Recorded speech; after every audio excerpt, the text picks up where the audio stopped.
they shot over 50% in both halves, and shot the ball well from three.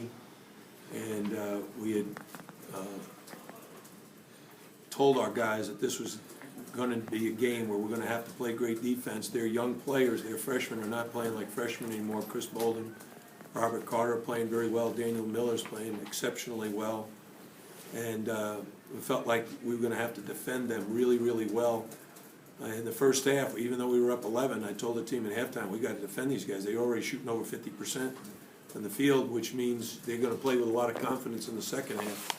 And yet we were never able to get a number of stops and build on that lead, and it was the reverse. We missed some shots, and they ended up cutting into the lead and getting it close, and then a couple of miscues on our part, and they ended up tying the game up and finishing better than we did. I didn't see the last tip in. I don't know who tipped it in, but obviously there was no time left, nothing for us that we could do. That's actually the third team now that's shot over 50%. Yeah, we've told the guys. I mean, it's one of those things that all you have to do is let up a little bit, and guys start making shots against you. And once they start making shots, they got a great deal of confidence. And our defense needs to be much better. We gambled a few times, tried to steal the ball. They got open threes both times, and can't afford to do that. Coach, it seems like the last 3, 4, 5 games, there's been some lags, maybe on both ends of the floor. Can you put your finger on anything? Is there any consistent thing there? I think I saw it in the Wake Forest game. We let up, and when you take your foot off the pedal, it's hard to get it back. You know, we had been playing so hard, so focused with effort at the defensive end, game after game, and you know we were in those dogfights with Virginia and Clemson and Florida State. Those are great defensive battles, but when you let up defensively, your team starts scoring. It makes a huge difference. Jim, Reggie had a real tough night when he was out there. Was there anything you could point to? I just think he needs to play better. You know, sometimes just the guy needs to challenge himself more, to play better defense, to score better when you have the ball. He had several opportunities around the basket in the first half, and the other thing is their big guys were out there ball screening, and we had a hard time covering them. They put us in situations where our big guys and our guards needed to communicate better and fight a little bit harder to keep them from getting those driving opportunities.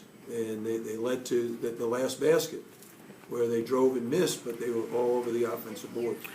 Has Reggie's confidence been diminished, and is that one of the reasons maybe why you try to start him, try to get him going? It was. It was the main purpose is, you know, I thought Julian had just worked so hard and was wearing down. And I thought Reggie had finally had enough practices under his belt where he should have been feeling good, but obviously we need him to play a whole lot better. How do you get the team from, I mean, they were set on such a high after 14 wins in a row, and the Duke game was still pretty exciting for them, I guess, but how do you get them from not getting low after losing 3 out of 4? You know, one of the things you have to do is turn negatives into positives. And I think these guys, they want to play well on Saturday against Clemson, senior night. So hopefully they'll be highly motivated, but highly motivated to play harder. You know, sometimes guys get highly motivated to score, and that's the wrong mindset. Scoring comes from playing great defense and working really, really hard, then the offense normally clicks.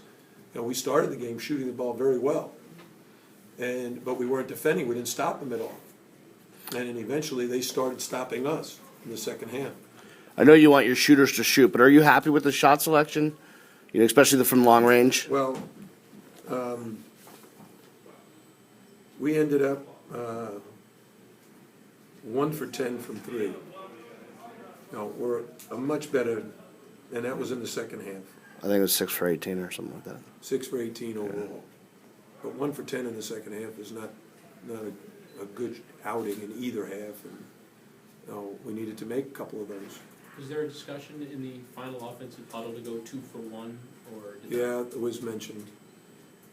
But, that's kind of an NBA thing, you take a bad shot, doesn't matter, go 2-for-1, They're trying to score twice, where the other team only scores once, where unfortunately we turned the ball over, but we were trying to work to get a great shot, and if that pass had been a little bit higher, Julian had a dunk.